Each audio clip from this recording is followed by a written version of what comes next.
not touching anything on your desk, please. Hold it. Brilliant. Well done. We have, obviously, some people in our room. This is Jill. I'm going to ask you to say good morning in a second, but not yet. Ready? This is Jill. And if you rotate your head 180 degrees, that is Eli. And Janice. Would you please say good morning, Jill, Eli, and Janice? Ready? Go. Good morning, Jill, Eli, and Janice. Good morning, everybody. Morning. Right, we're very excited for this. This was a very different timetable to what we normally have. So hopefully ready to go and ready to listen. And did you say they were studying or have finished studying once? We read once last term. Oh, Yes. okay, so you do have some background knowledge of the Second World War and what led up to the reasons for the Second World War. Because today you're going to hear a true story. It really happened to children your age and even younger who had to flee their homeland, which was Germany, in Europe, because the war was about to break out. What happened was that the German government, which was controlled by the Nazis, had introduced racist laws.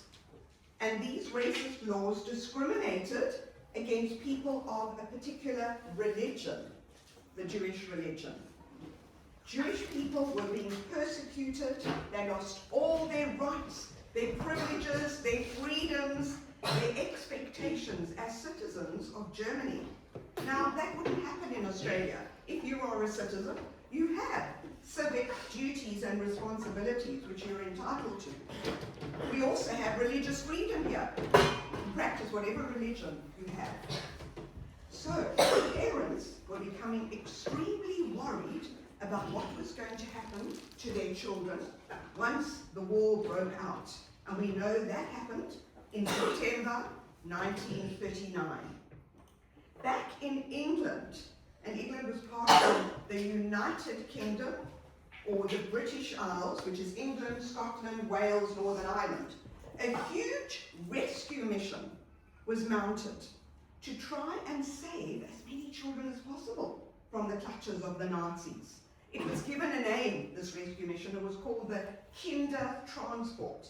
Kind in German means child. And that's actually where we get Kind or kindergarten from. Now you know a German word. So, we are going to read the story that one girl who was on this Kindertransport wrote about her experiences. It's called In My Pocket, and her name was Dorrit Sim. Now, what do we call a story that's written by you about you? Just shoot up your hand. Yeah. Autobiography? Yes, this is an autobiographical picture book. And now you might be wondering, oh, picture book, I'm in year 5, I'm in year 6, why am I studying picture books? You will be amazed at how you can infer meaning, deeper meaning in particular, from words, text, and illustrations. So the link between the two becomes very important. And we're going to focus on that as well as we're reading In My Pocket. Okay. What do we call a short little summary at the beginning of a book? Beginning with a B. Yep. Oh. Yes? Blurb, that's right. Let's read the blurb of In My Pocket. I was 7.5 when my visa was stamped on the 26th of July. 7.5.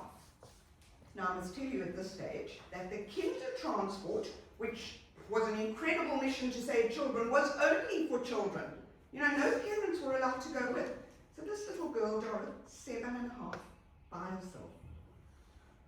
You can see this is her visa, the stamp that allowed her to leave Germany to enter the United Kingdom or England. Here's the Nazi stamp allowing her to leave. They all had that in their passports. 26th of July. This is 1939. The Second World War broke out on the 1st of September. Okay, let's just put it into perspective where we are. Yes. There were almost, there were almost 10,000 children like me who came to the United Kingdom before World War II actually began. So this is just before the war broke out. Some of us were babies, most of us were Jewish. We we were each given a place on a kinder transport out of Nazi Europe. After the war, some of us were reunited with our families. Sadly, many of us were not, and we either stayed in our new countries where we grew up, or we went to live in different countries all over the world. So here we have refugee children escaping the war. Okay. Just so you know where everything takes place, here's us in Australia. Up here is Europe, where the war was about to break out. The map, as it looked in 1939, there's Germany, flanked by France and Poland. Here's Italy, Belgium and the Netherlands, and here is England, the British Isles, Scotland, Wales, and the United Kingdom. So, let's begin the story. Hardly anyone on the boat ate breakfast that morning. It was 1939, it was July, and we were on a boat full of children escaping from danger. What did I say the danger was? The war. The Second World War was about to break out. So here we have Dorothy on the boat. What she clutched? She got clutched under her arm there. Yes, it's a teddy, but it's a dog teddy. And why do children have them? What does it make them feel? Comforted, happy, what else? Safe. Yeah, and who do you think gave her the teddy? Her parents. What's on top of her head? A red bow. And who do you think put it in her head? Again, her parents, with lots of love. We are going to see the red bow and the toy dog act as motifs or symbols in the story. So a motif, a symbol, weaves its way through a story, putting together all the strands, the ideas, the themes of a story. So we first come across now the theme of love and comfort and security. Okay? Back at the Hamburg train station, a train had been waiting to take us to Holland, to the boat. Hamburg, big city in which country? No? Germany, that's right. The kinder transports left from Hamburg and other big cities. Holland, what's it called now? Someone said it. The Netherlands, yes, it changed its name. Mutti and Vati, that's mum and dad in German, told me the boat would take us to a new life. All the parents cried. We cried too. Can you imagine the atmosphere on that train station? Just think about it. Everybody hugging, kissing, saying goodbye, crying, wondering when they're going to see each other again. Here's the little family. I want you to look at the train. Look how huge and menacing and loud it must have been, and dark and dismal and scary. Do you think it's reflecting how the people are feeling as they say goodbye? Yeah. You know, bright, happy colours there, are there? So the colours are representing the darkness in their hearts. Okay? One little girl cried the loudest of all when she dropped her toy dog. It lay on the tracks. A man rescued the dog. He called catch as he threw it to her. Right after she caught it, the train began to move. The girl stopped crying, clutched her dog, and she waved goodbye to the man.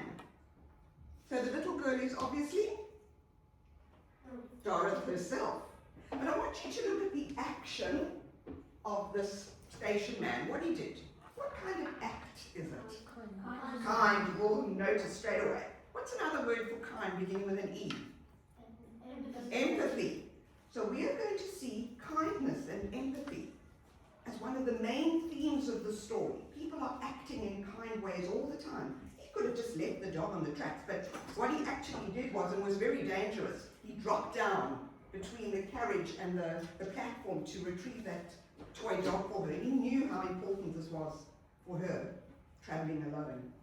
What are the children wearing around their necks? Tags. And what would be on the tag? Yes. Name. And? Age, birthday. What other name do you know? What else? Isn't the name tag for, like, It's for them. When they get to the Yes. country there? That's right. So they need to be identified. Yes.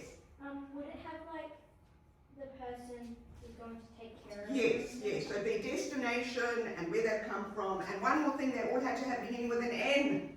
And number. were 10,000 children who were travelling. So everybody had to be numbered so they could be identified. Okay? At last, the train stopped. A big boy said we were in Holland. We sat in a green field and ate cheese sandwiches. We sang songs to the Dutch people who helped us. One song was about a mermaid. They gave us milk and chocolate. Soon we were on our way again. Now I want you to look at the visual element. You know, you're reading the book, it's dark and dismal, you turn over the page and this is what you see. The children having a picnic. What can you say visually, what you see about how everybody is feeling?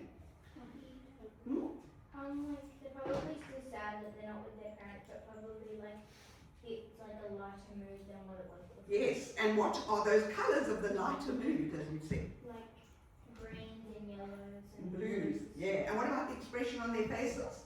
Smiles. Yes, they're happy, aren't they? Can you see their smiling faces?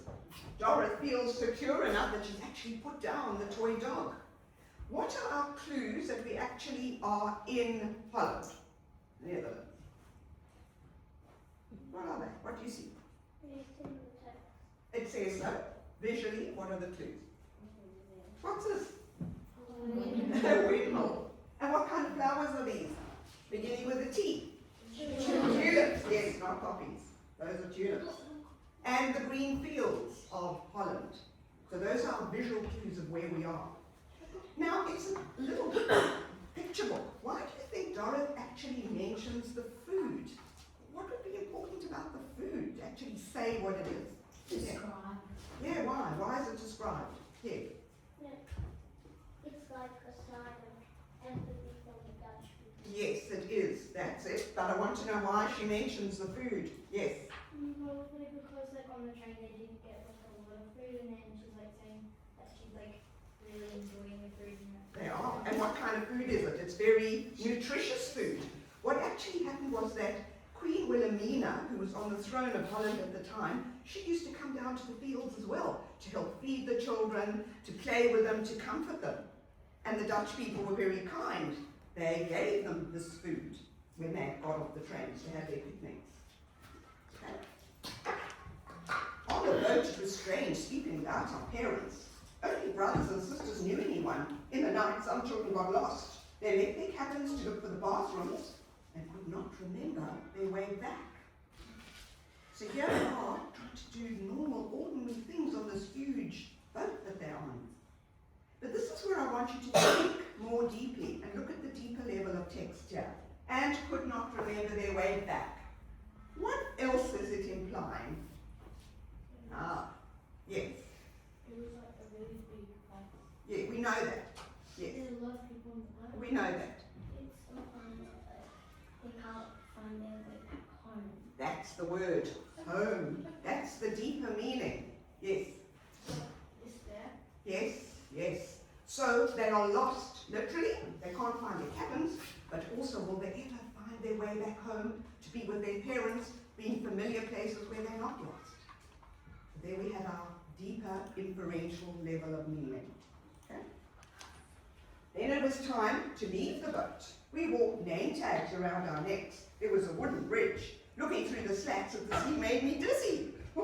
I didn't want to move, but everyone behind pushed me. I shut my eyes and held the rail. I shuffled forward with my eyes closed.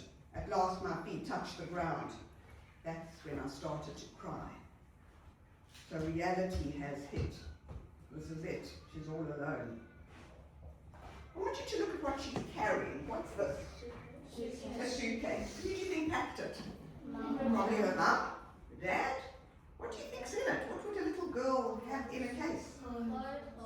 Clothes. Maybe like a picture of her parents. Yes.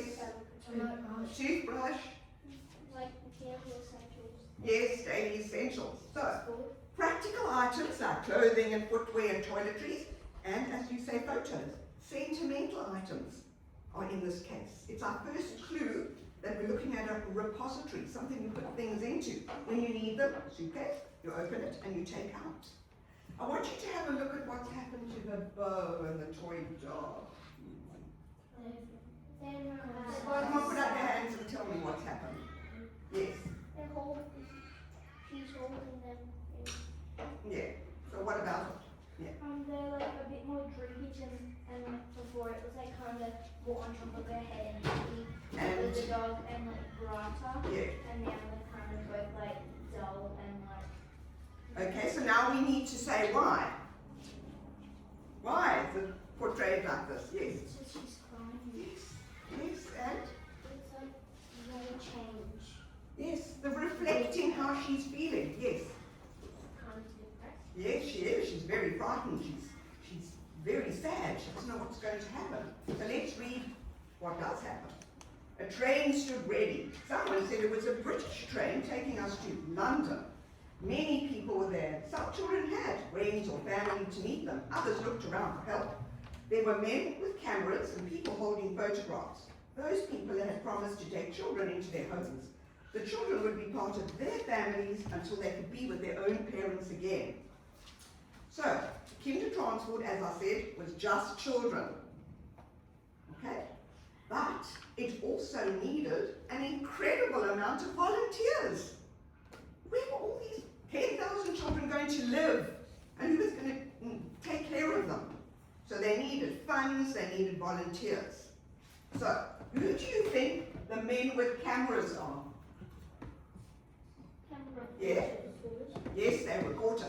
So they took photos of all these children arriving, splashed them across the world. This is what's happening. We need volunteers, we need funds, we need money. Look at this group of adults over here. Look how they are stretched out with their arms like that. What do you think they're representing? Yeah. Family members. And yes, strangers as well. So they've got their arms outstretched. They're the volunteers who are going to help children. Acts of kindness. Here's Doris, wondering what's going to happen. Look at the way it's called the Liverpool Street Station. Look at the way it's been illustrated with the columns rising up and the light streaming through. What kind of sense do you get? That there's a feeling of what? It's closed. Yeah? Maybe it's like going to be better for them. Yes. The lights coming through and like Yes. it's going to be better than like the boat and they're going to have a family to be. Right. Yes. It's like a new beginning. Yes, new beginnings. It's sort of a feeling of, yeah? Hope. Hope. Yeah, good word there. Okay. A man and a woman looked at a photograph. The wife touched her husband's arm. Look, she said, the child we picked, the girl with the red ribbon and the big toy dog. That's how they found me, Dorothy. So her identity has been established, her individuality by this red bow that she's wearing in her hair. This is her. Look at the way this man has gone down on his knee. Why do adults do that? Yeah? To get level with the child to like so they don't seem as big and scary. And, you know, intimidating looking down, right. And look how smartly the couple look. This is going to be her foster family. War hasn't touched them. Okay. A man with them spoke German. He said, "Willkommen, schön Kind. Welcome, beautiful child." I mean, aren't they just the most lovely words this little girl could hear in her own language? All I could say in English was, "I have a handkerchief in my pocket." That's how I began to teach myself. Whenever I learned a new word, I put it in the same sentence. I have a dog in my pocket. I have a house in my pocket. I have a teacher in my pocket. That actually was her strategy. Right, everyone? Is she really, literally putting the words into her pocket? No. I want you to point to the place where those words are really going. Where are they going? Those new words. Yes, that's right. Where else? Yep, up here. Brain. Up into her brain. The brain is acting like a pocket. There you have your simile. A brain is a pocket. There you have your metaphor. It's like the suitcase. You take things out when you need them to use them. And that's what she did with new words and everything else. The man has got his hands on her shoulder. What is he doing in relation to the dog? What's it got to do with the dog? Yes.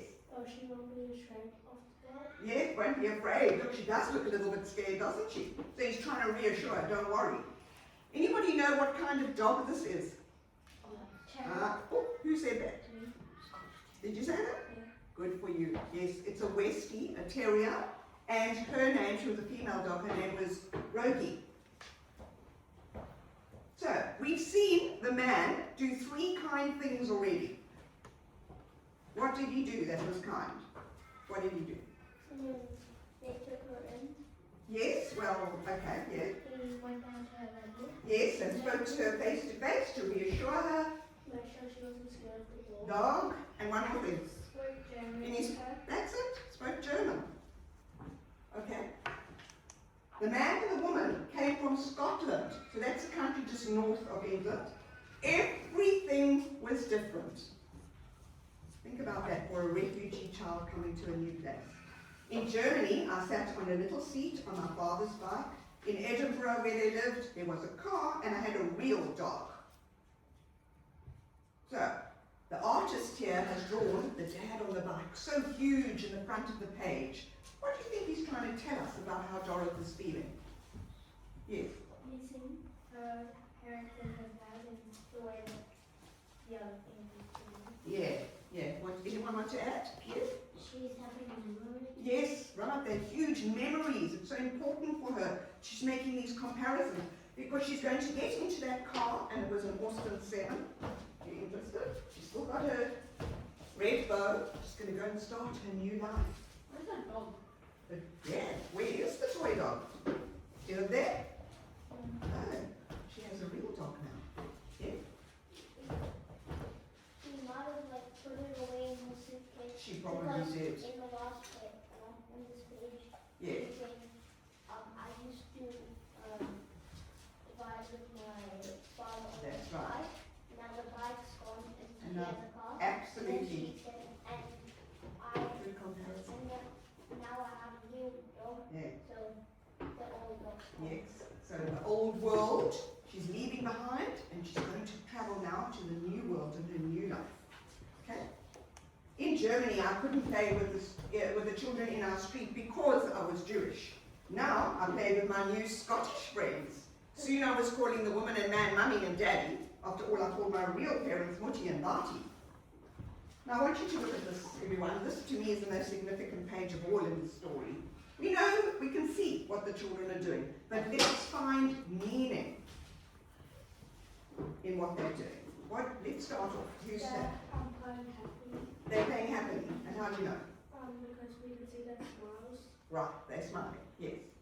Like all the colours are brighter because like she was saying that she didn't have a lot of friends in her old like where she lived before, Yes. and now she's come to a new place and she has more friends. Right, good. She's wearing a ribbon. She's wearing a ribbon. And what about the bow? It's, Whenever she wears a bow, it's bright. yes, now it's very bright because it's showing how she's feeling. And how's she feeling?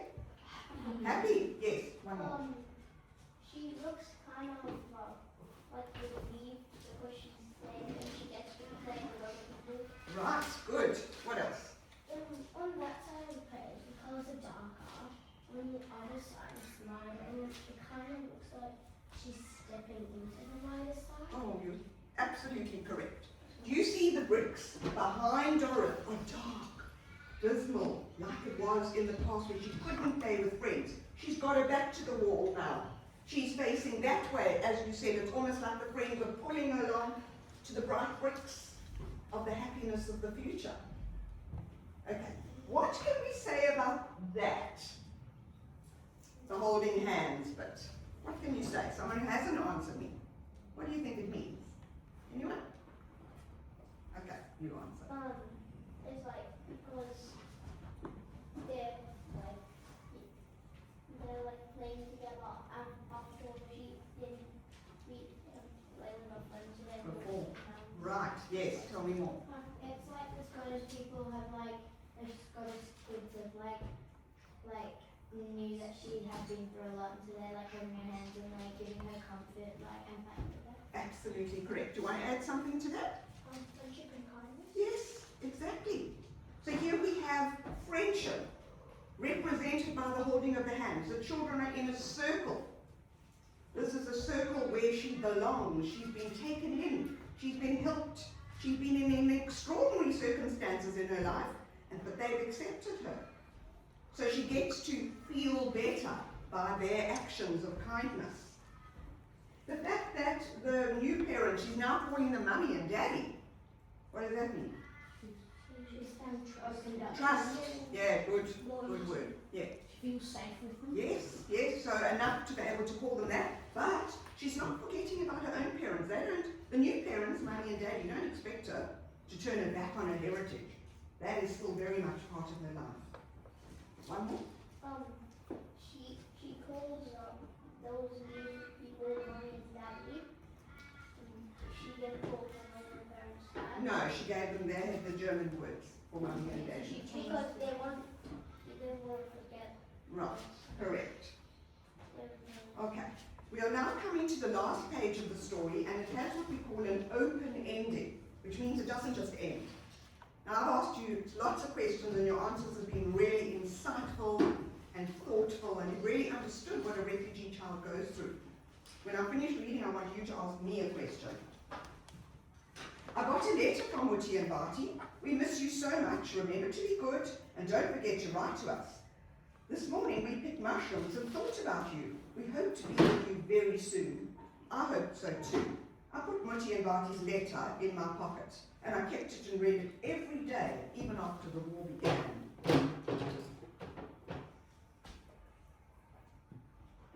So, what do you want to know? I don't know. What do you want to know? If she reunites with her parents. That's the big question. Does she reunite with her parents? And the answer is no.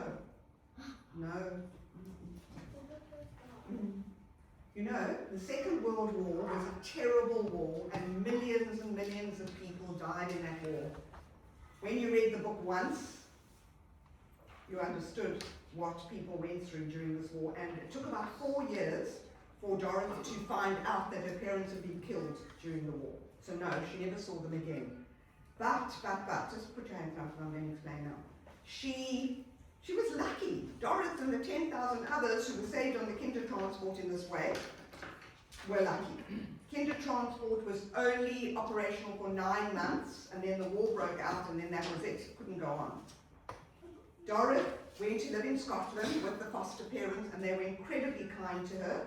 She grew up, she got married, she had 6 children, and when she finished having her children and she had time on her hands, she wrote her autobiographical picture book in my pocket, and she went around to classrooms just like I am, and I'm not related to her in any way, and she told her story in the hope that it would never happen again. So let's look at this last page. Is Doris still wearing her red bow? Yes. Yes.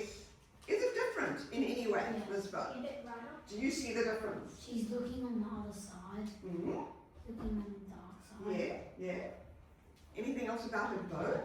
Do you notice? Yes? Instead of being on the top of her head, like when she's super happy, it's on the top of her head. Yeah. It's now in the middle to like show that she's happy that she's out, that she's hearing from her parents, Yes.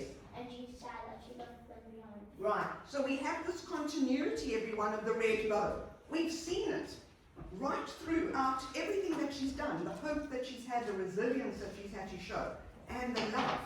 Because who would have put it in a new hair now? The new parents. So we have the linking of the past and the present here. Do you think that she's looking out towards the future, or is she thinking about the past? What do you think? Yeah, but both. Yeah. And does she still have the toy dog? She's got the real one now, but she doesn't need a toy dog for her support anymore, and for friendship she has a real one. Yes. Why did the Nazis put her? Okay, no, not now. We'll do history lesson after. I'll come back to it. Okay. So, literally, did she put the letter into her pocket? Yes. This time, literally, she did. But what else would have gone into the pocket about the past? Yes, all the memories, all the new things that she has to learn as well. Let's recap the acts of kindness in this story, because those are the themes. These people acting kindly towards each other. Put up your hands if you can think of stuff. Yes. When the man grabs the toy dog. Yes, when he rescued it, right. When he put her hand on the shoulder. Yes, the 3 things that the man did, that he was actually the uncle. The new mummy and daddy's brother. Yeah, the 3 things he did: hand on the shoulder, talking to her in German, and going down to have eye level with her. Yes. The Dutch king went through. Yes. The mom and dad volunteering to Look after them, all those volunteers who took in children, incredibly kind. Yeah. The new friends she has in Scotland. Absolutely. So the meaning of friendship. They're like the friendships are all like opened up to someone else new that Right. is their friend. And to be kind to her. And They probably made sure she was comfortable in her new house. yes, right, the new parents making her comfortable. And one more. I think it started the story when the stuff didn't Yes, someone said that. But the fact that her own parents and all those other parents put their children on the kinder transport to save their lives. Incredible acts of kindness and bravery and courage on their part. And of course, the kinder transport movement itself, which saved all those children's lives. So, what we're going to do now is watch a contemporary video, which means it's made now, but it's got the words of the story to consolidate it for you. I got so Am I in the way? Is that really her? Yes. Dorrit Oppenheim was one of thousands of Jewish children who escaped from Nazi-occupied Europe on what became known as the Kinder Transport. She was 7.5 when she left Germany. Hundreds of British families agreed to become their foster parents, and over the next 9 months, nearly 10,000 unaccompanied children arrived. Like Dorrit, many would never see their parents again and escape for the rest of their lives. Dorrit wrote a book about her journey. These are her words. Back at the Hamburg railway station, the train had been waiting. The parents cried too. The boat, it was strange sleeping without our parents. A boat full of children escaping from danger. Then it was time to leave the boat. We wore name tags round our necks. I shuffled forward with my eyes closed. At last my feet touched the ground. That's when I started to cry.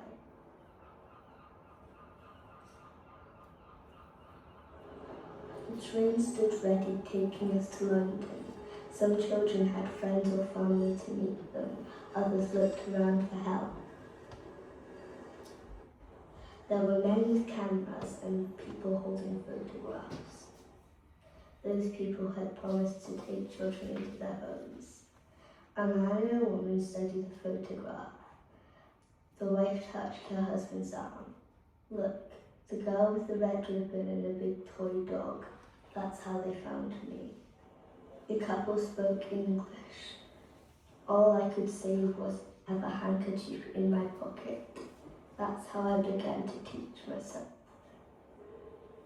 Whenever I learned a new word, I put it in the same sentence. I have a dog in my pocket. I have a house in my pocket. I have a teacher in my pocket. The man and the woman came to Scotland. Everything now was different. In Germany, I didn't play in our street with the other children because I was Jewish. Now I played with my new Scottish friends, and I had a real dog. Soon I was calling the woman and man Mummy and Daddy. After all, I called my real parents Mutti and Fati. I got a letter from Mutti and Fati. We miss you so much. Remember to be good. We hope to be with you very soon. I hope so too. I put Mutti and Fati's letter in my pocket. I kept it and read it every day, even after the war began.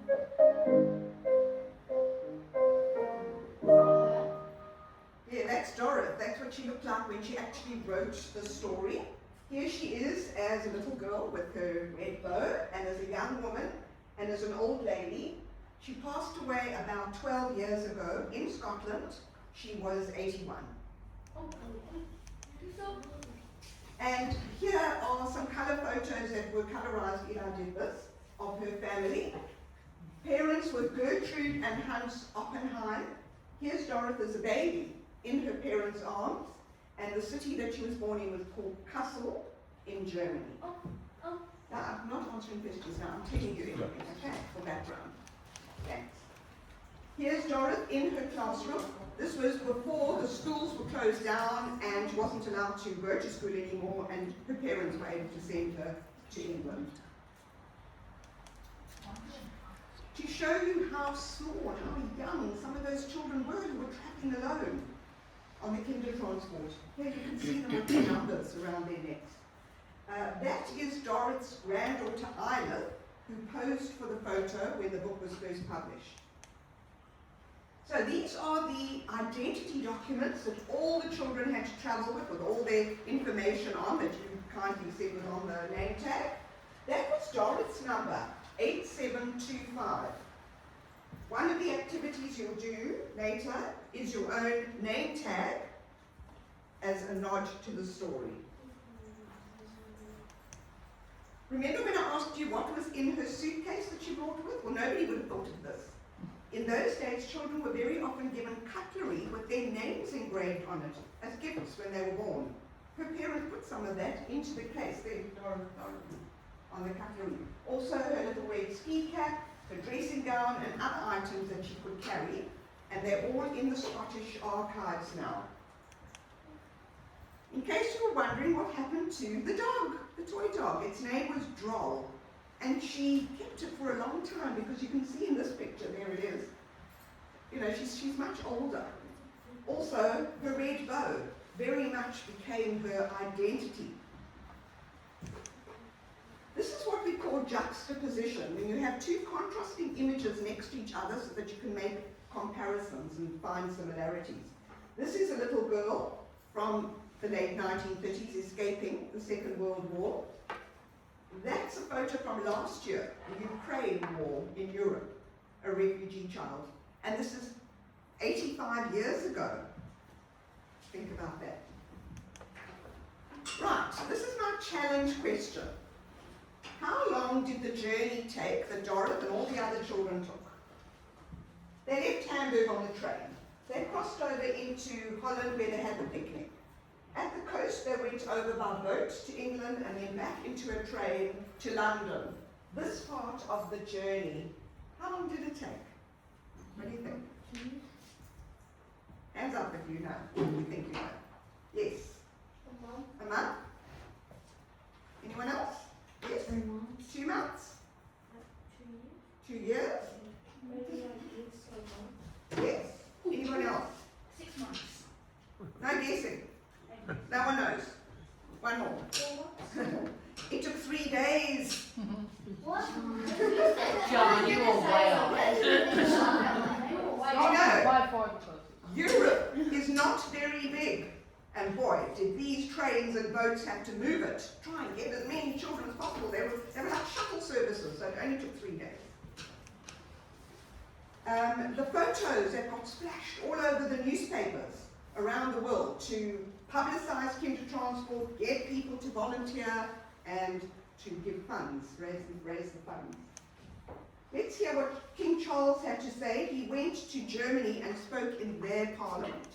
Tomorrow we will once again stand with the people of Germany in solemn remembrance.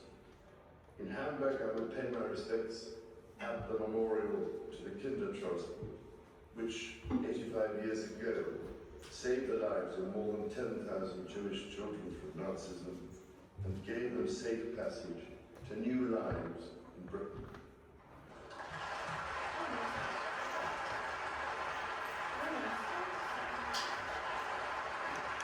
So you can see historically the kinder transport was a very important event to save all those children.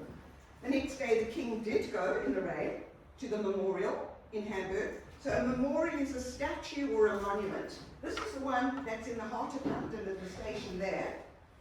And if you look closely, you will see a violin case. If you were learning the violin and you could carry it, you could bring it with you. And there it is depicted in a statue.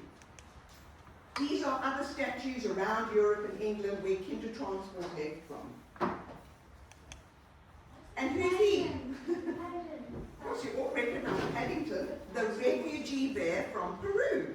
But did you know that Paddington's creator, Michael Bond, was a little boy in the late 1930s, and he used to see children arriving on kinder transports at stations near where he lived. And when he had to dress Paddington, he thought, oh, I'll dress him as a kinder transport child.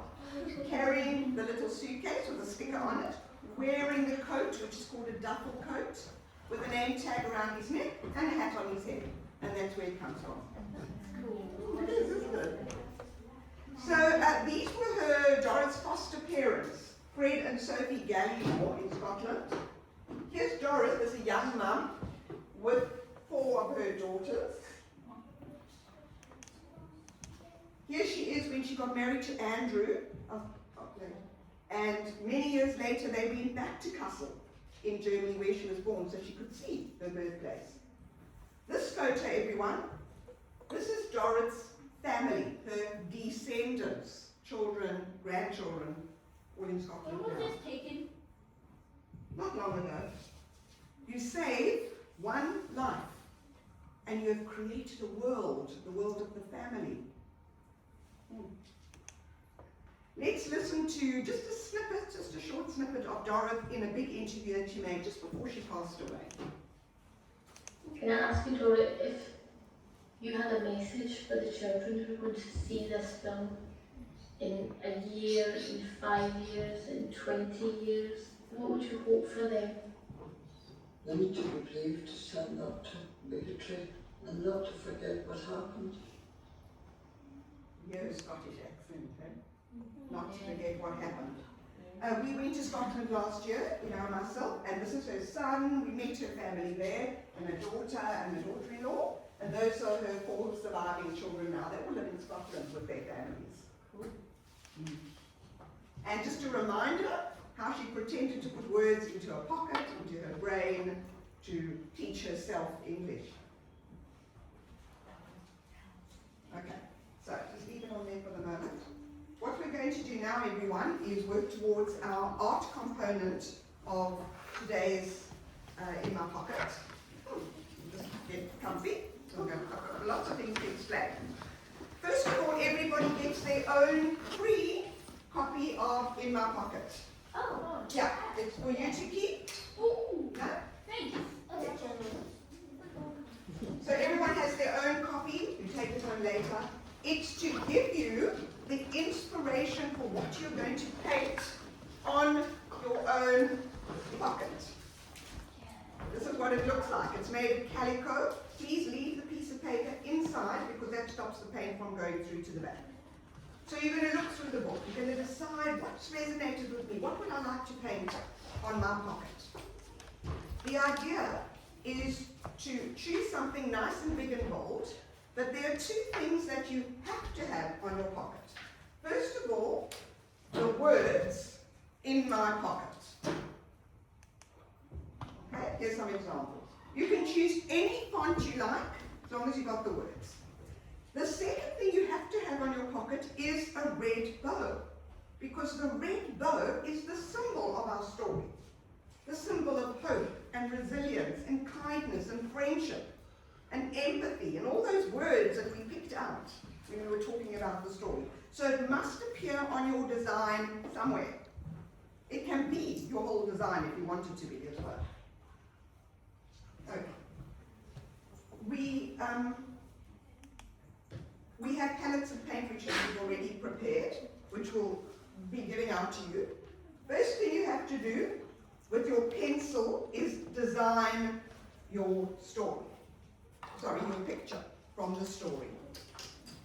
Don't make anything too tiny because remember you have to paint it, and we have just about an hour to do it. You've got to work fast, you've got to work hard. Before you go ahead with the second stage, which is outlining black marker, please ask one of the adults in the room if you can move on to the next section, because we might see something that you've forgotten to do. Then you outline in black. Here you can see the process.